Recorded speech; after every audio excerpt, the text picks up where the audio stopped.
Hello there, Pursuing Freedom community. Thanks for tuning in today. If you are new to the show, you are in for a great show. I'm glad that you found us, and I hope that you stick around. And for those of you who have been repeat offenders for a while now, you know I love you, and I love you coming back to the show. I'm really excited today, you guys, to introduce you to my good friend, Darren Copeland. And Darren and I go way back. I think we met for the first time way back in 2015. And so it's been Yeah. almost 10 years. And I've always been inspired by how Darren does business. He is a mortgage professional who's been in the business since 2003. So he's seen some things, y'all. He's the president and CEO of Summit Lending, and he's a husband. He's a real estate investor. He's probably the most avid baseball fan I've ever known, who likes to just travel all over the country going to baseball games. And ultimately, I have so much that we can unpack today. But more than anything, Darren is a good human who's doing great things in the mortgage world in conjunction with the real estate world. And so I thought he would be an incredible addition to our community. So with no further ado, Darren, welcome to the show, buddy. What's up, Erin? Isn't this so cool that we're doing this together like 10 years later?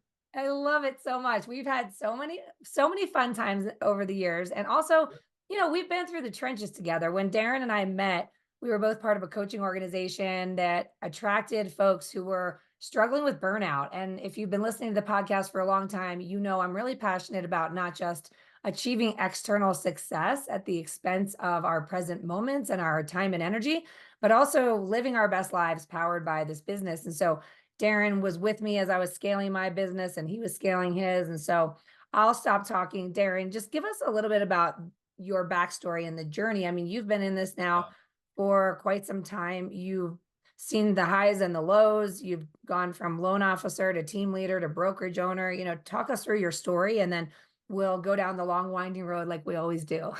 Right. This is actually really cool because I don't tell my story a whole lot. Usually we're just solving problems, right? And building and growing, doing all that fun stuff.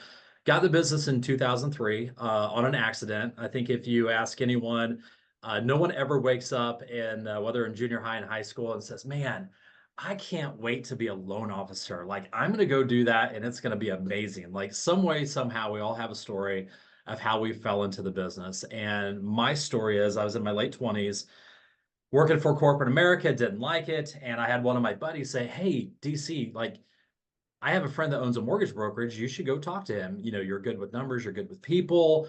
Go check it out." So I did. And I was traveling with this corporate job. And so 2003, I become a loan officer. And I joke, I didn't even know what a turn down was, Erin, for like 3 years, right? Because back then, you fog a mirror, you got a loan, right? So saw all the ups and downs. I actually went to work for a local broker here in Kansas City. Financial crisis hit in '07. Went and helped build a correspondent lender from about 25 of us. We grew it up to 600. Was with that correspondent lender for 11 years. And then in 2019, I went to my wife and I said, "Hey, babe," her nickname is Chili Pepper for those who are listening who might know her. I said, "Hey, babe, I got some really good news. We're going to leave all of this stuff that we built and we're going to go out this and do this thing and start our own mortgage brokerage." And she thought I was freaking crazy. And I just saw it coming, right? I just knew myself that we needed to have our own thing because I got to a point in my career, Erin, that we'd helped thousands of families with their loans and everything, but I knew it was time to do the next step and build something special to where I could help coach the LOs, set a platform for all of them to win. And then, we could build other businesses outside of that, such as insurance, investments, things like that. So it's been an amazing career, coming in where in 2003, where no one got denied. You go through the financial crisis, you go through some refi booms, you go through 2020 where business was falling out of the sky and you couldn't get to enough deals, to where in 2023 you're scratching and clawing just to get a handful of deals every single month. So it's been a crazy ride, Erin. It really has. Yeah, so you've experienced all of it. And before I dig into some of the questions I have, talk to me about how you and Liz, aka Chili Pepper, you took the leap to start your own brokerage in Right. 2019 because you saw the writing on the wall with a shift coming down, and so did I for that matter. Yeah. And when you started, you and I talked not too long ago about how at first you were like, let's just do a small little shop, a little mom Yeah. and pop, Liz Yeah. and Darren. And now I believe you're in, like one of the top 10 or 20 or 30% of lenders for United Yeah. Wholesale Mortgage nationwide. I mean, you're in Right. many states, you're on your way to be in every state. Like, how did you go from let's keep it simple to let's blow this thing up again? Yeah. So when we started our brokerage in June of 19, it was basically, we had a couple LOs, but it was like the glorified Darren Copeland show, right? It was the mega producer with a bunch of assistants. And then, you and I, Erin, we're on the same page of like 99% of everything. But, I did that. I was just grinding, but I'm a big believer in quality of life. And I was just thinking, I was like, man, how can we scale this? Because we love to travel. As you alluded to earlier, I'm like probably the biggest baseball nerd you could ever come across. So we're like 6 stadiums short of seeing all the different stadiums. And, I'm a family guy. We have a son, Drew, and then we have a bunch of nieces and nephews that we like to take on cruises and just do really, really cool stuff. So it was a couple years into the brokerage, and I was like, okay, how can we scale this? And I was like, you know what?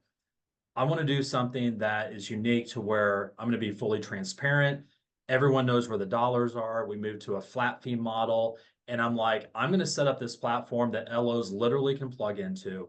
It'll be cheaper and more efficient for them rather than them starting their own brokerage. So, we had the foundation scaled, we had the back office, we had everything built out. Literally, all they had to do is plug in. So, gosh, it's only been 2 years ago, Erin, that we decided to go that route and really scale this. And now, fast forward, at this current time, we're at 60 LOs.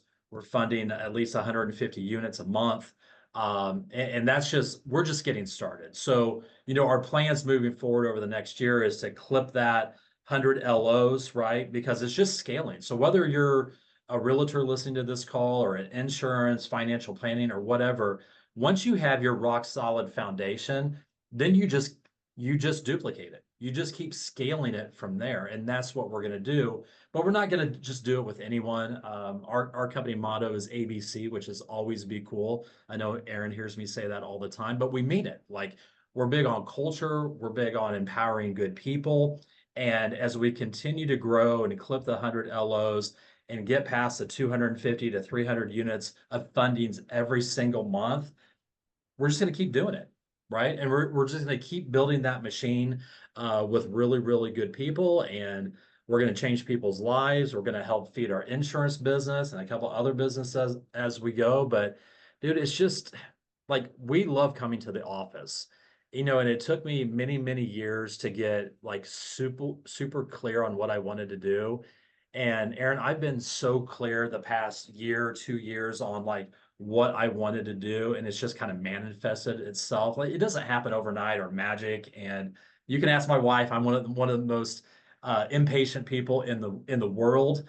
But if you just do the right thing every single day and you're so clear on where you're heading on your goals, it's amazing what will happen over, a 12-month period, an 18-month period. And dude, we're a top 40 mortgage broker now. That's not a brag. We just have attracted some really, really awesome people, many people that you and I know through our coaching ranks through the years. But that's it, man. Like cool people know other cool people, and that's how we're going to continue to go down this path. A couple topics I want to dig into here. You talk about scale and that once you have a rock solid foundation, you can rinse and repeat. So Yeah. before we get too far into the weeds with this, talk me through your own personal experience of moving from being a solopreneur, being a loan officer, achieving Yep. success, drowning in your own success, and experiencing your own personal turning point to embrace scale, which I think is a really scary topic for a lot of people listening, real estate agents and lenders alike. And there's Yep. often this fear of what if I hire somebody and then I can't afford them and all these other things. And it's even more exacerbated in this market we're recording now in October of 2024, Yep. where there's been so much uncertainty in the marketplace and in our country in general. So, how are you maintaining your ability to embrace the concept of scale, number one?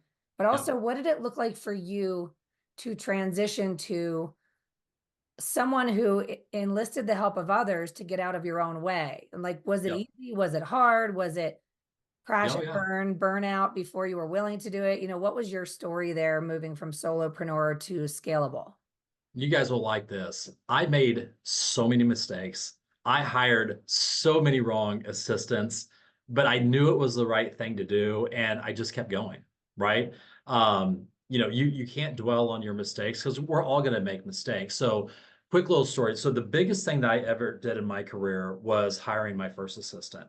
And that's where you just said that, Erin. Like, there's that fear of not having enough business, or how I'm going to pay them. I don't want to lay them off, blah, blah, blah. Okay. You just have to take a step of faith. So I hired my first loan officer assistant part-time at 20 hours a week. Okay. Within 60 days, I had delegated so much to her that I was able to go out and bring in more business, making relationships and solidifying my existing ones, that in 60 days, she was full-time.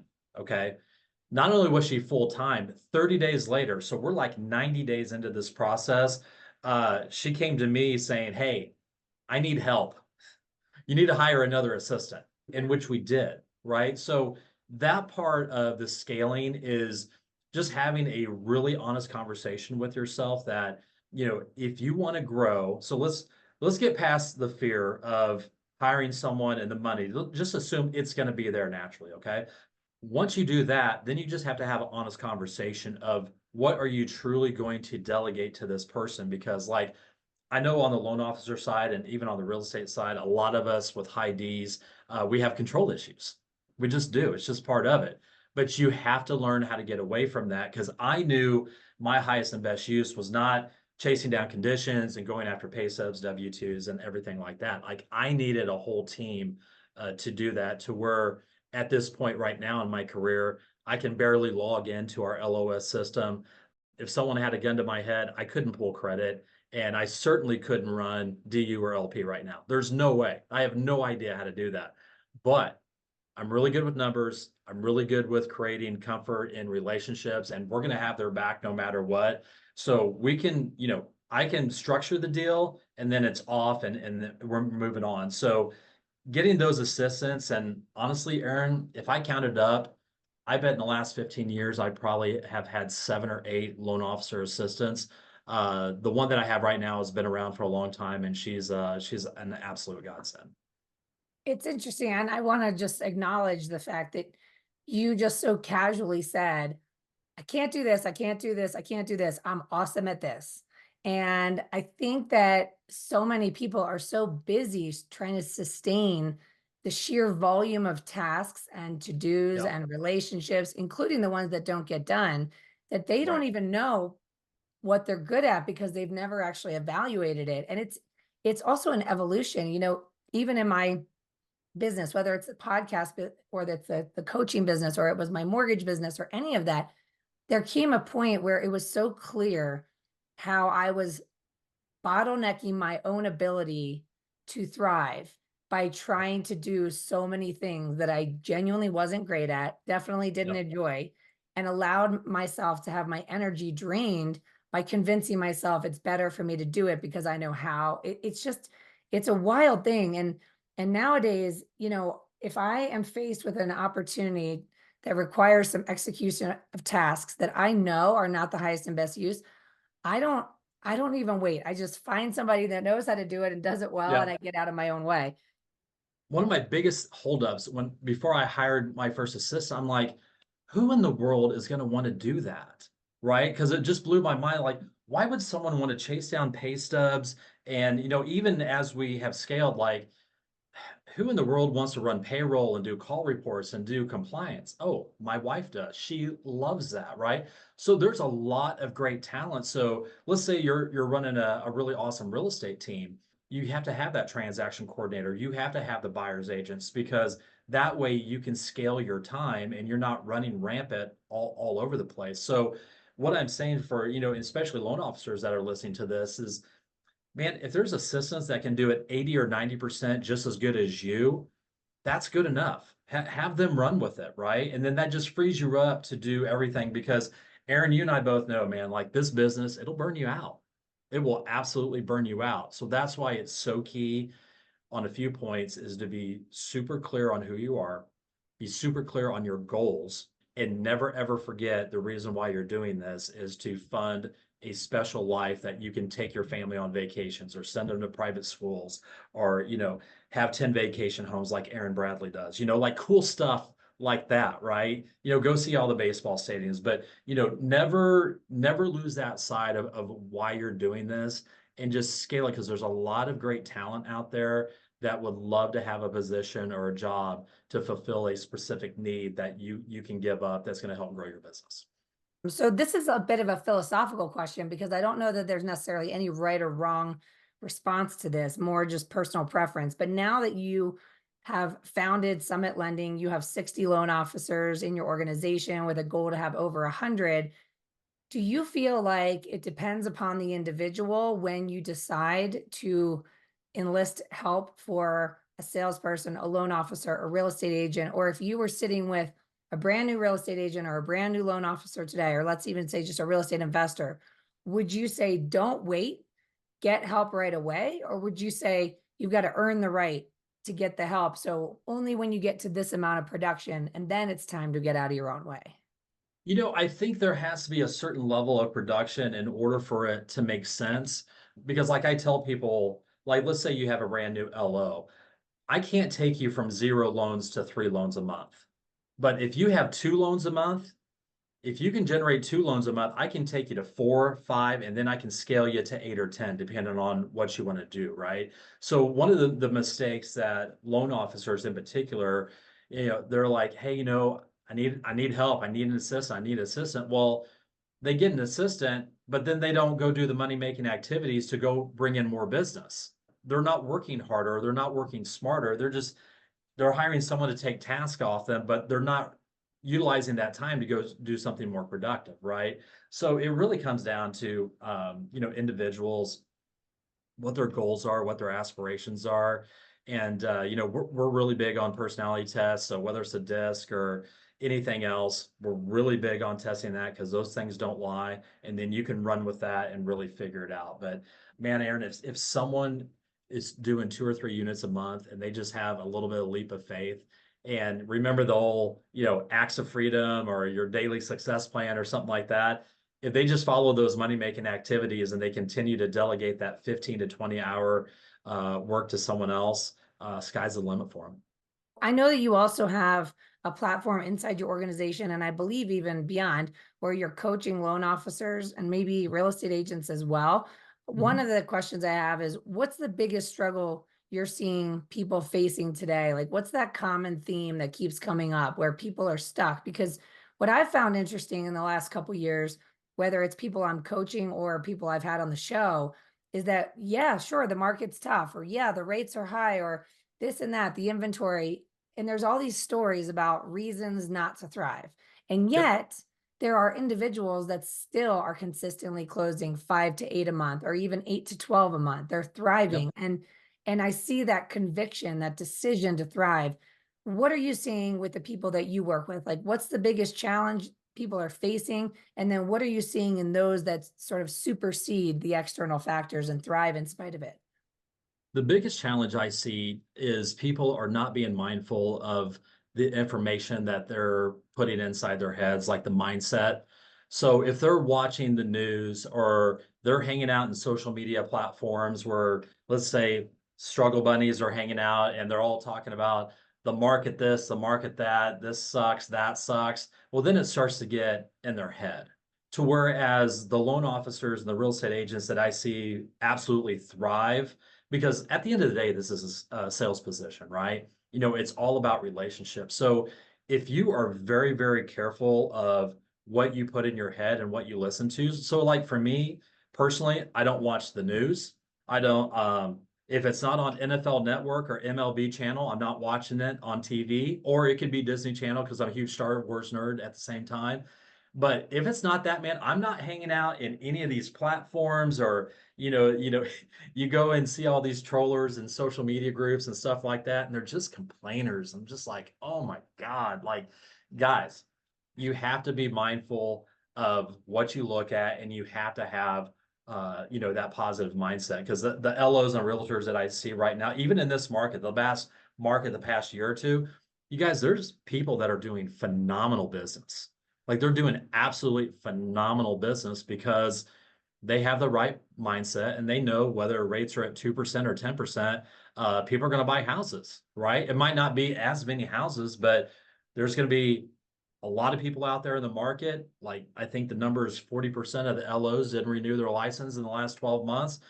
I'm going to look back at this period, Erin, as one of the best times to go capture new relationships and build a business, because if you can just be the light and bring positivity to your referral partners, whether you're on the loan side or the real estate side, if you're the light and you actually give a shit, can I say that on this? If you just care and your people are attracted to you, you're going to be absolutely fine. But you have to, again, it goes back to you have to be clear on what you want. You have to have your goal set and you have to execute.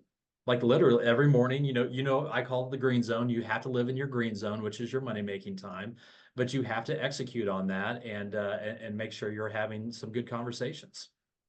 So in terms of the mindset stuff, it is kind of hard to escape the negative Nancy's and the Debbie Downers. And so I'm sure that you as a leader and as a mentor to many face some negative energy every once in a while. So what's the actionable advice that you can give to people besides obviously turn off the news, but how do you take the wheel of your mindset and look for opportunity instead of looking for problems?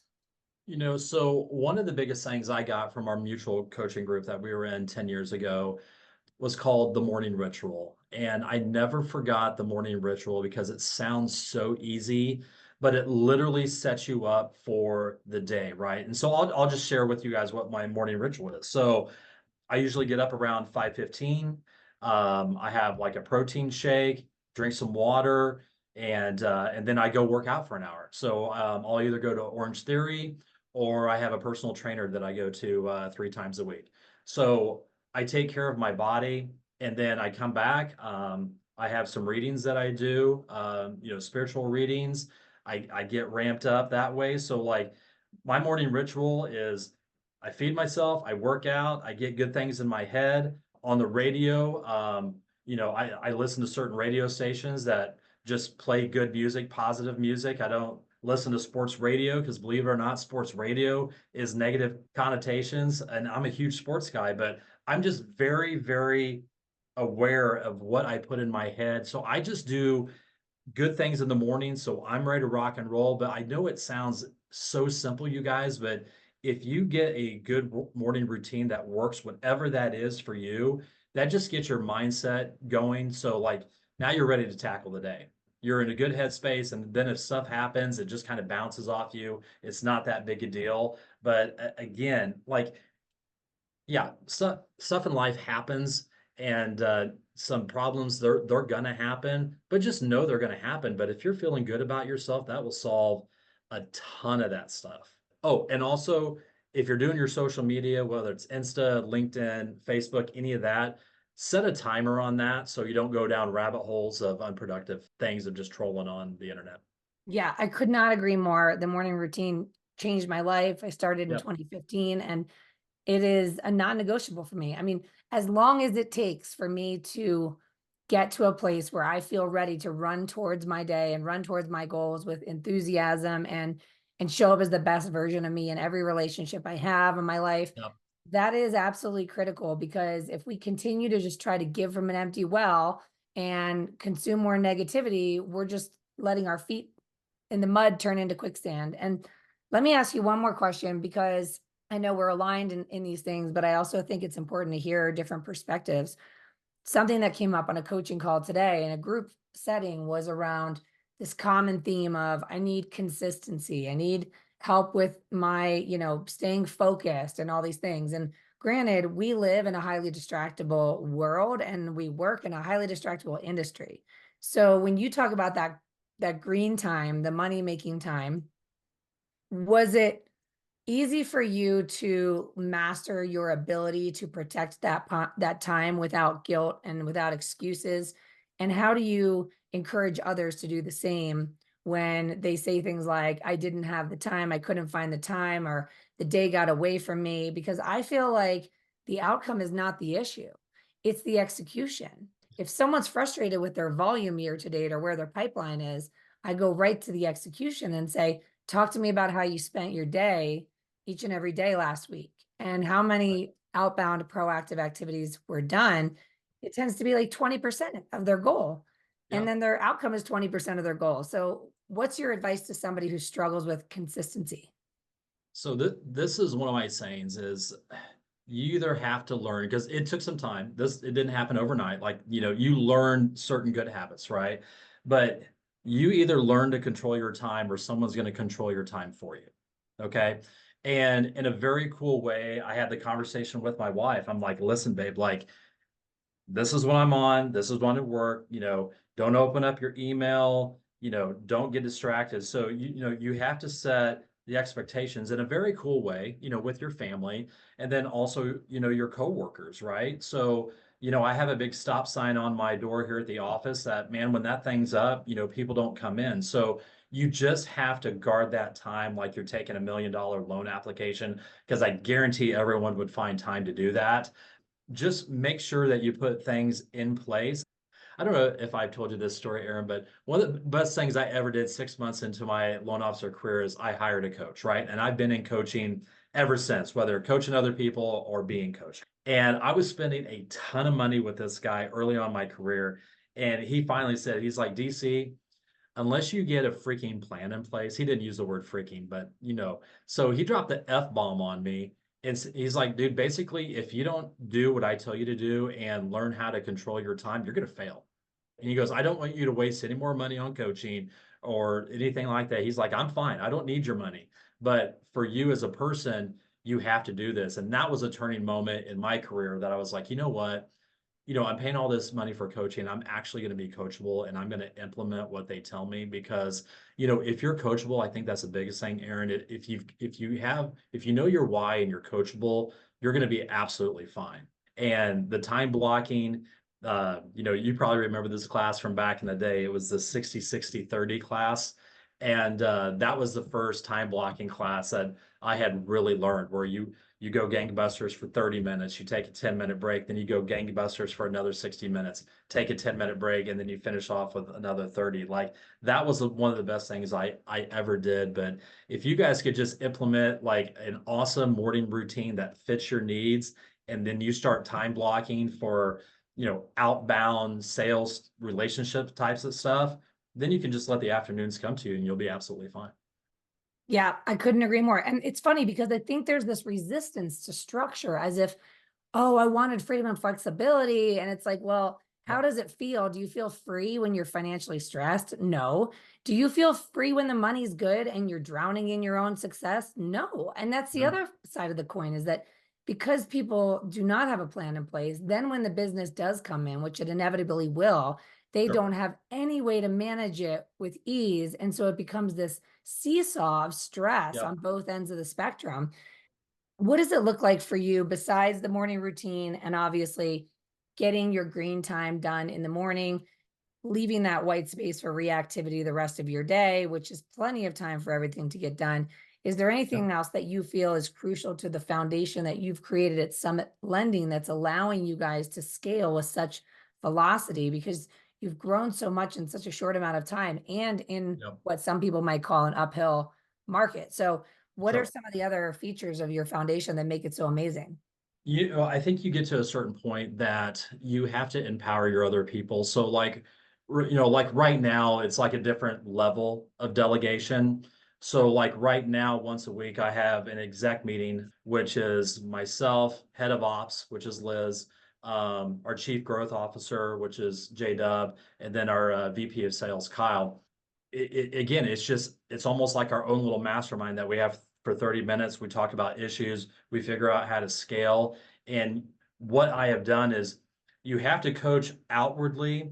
So the care like that I have for everyone in our organization, you have to share that care with your top people and press that caring all the way down throughout the organization, right? Because you can't do it, by yourself. So that's the one thing that has really uplifted us over the last 2 years. I talk about this also. I never miss an opportunity. I mean, that's how we got reconnected, Aaron, is, just recently we went to another event, but being in coaching events and never missing an opportunity to go learn and improve. I just got back from Vegas at the NAM convention and I had a chance to speak out there as well. But just going around, again, it's being around like-minded people that are in your industry, and you always, always, always pick up something from going to a convention, hanging out with some of your friends and brainstorming. You just want to hang out with other people that are going to lift you up, because you're going to lift them up sometimes, they're going to lift you up some other times. And, one weekend you could have one idea that completely changes the trajectory of your team. I love that so much. We always talk about hanging around people that remind you more of your future than your past.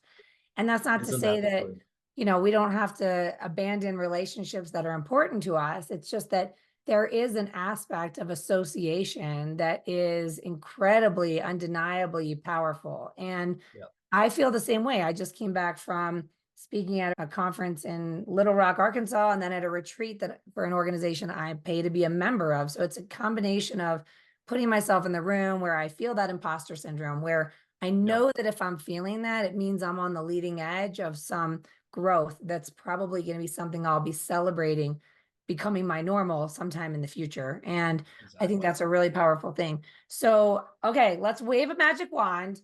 You're back on the Yep. show. It's a couple years from now, and we are celebrating. We're raising a glass. What is going on? Where's Darren? Where's Summit Lending? Where's the baseball game? Whatever. My gosh. So 5 years. So Drew will be out of high school and hopefully college by then if he decides to go there. So in 5 years, numbers wise, over 500 LOs, 1,000 fundings a month at least.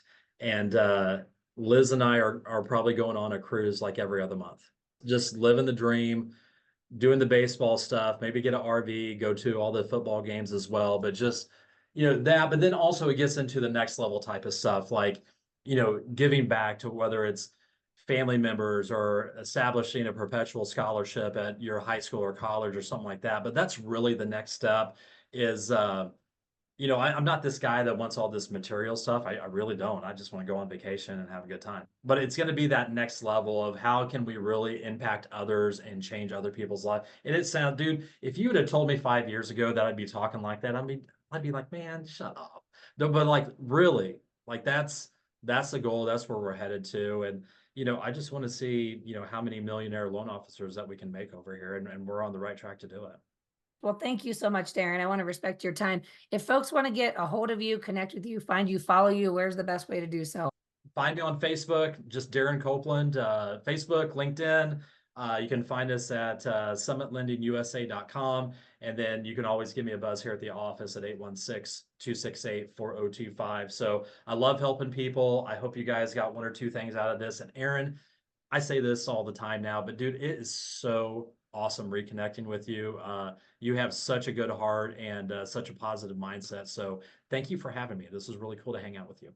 Well, thank you for joining me. Don't make me cry in my own show here. Come on, Darren. The feeling is mutual. It's so amazing to be reconnected. And to all Yes. my listeners out there, if you want to get connected with Darren, as long as you're friends with me on Facebook or following me on Instagram or connected on LinkedIn, you're going to find Darren in my contacts. And you can always reach out to me, DM me at Pursuing Freedom Official. I love hearing from you. If you had any good takeaways, anything that you're going to commit to implement, Darren gave a lot of actionable items here. So don't be an inspiration junkie, my friend. Be an action junkie, because look, if Darren and I can do this, anybody can, right, For Darren? real. For real. That's so All true. right, Pursuing Freedom family. I love you. I appreciate you. And we'll see you next time.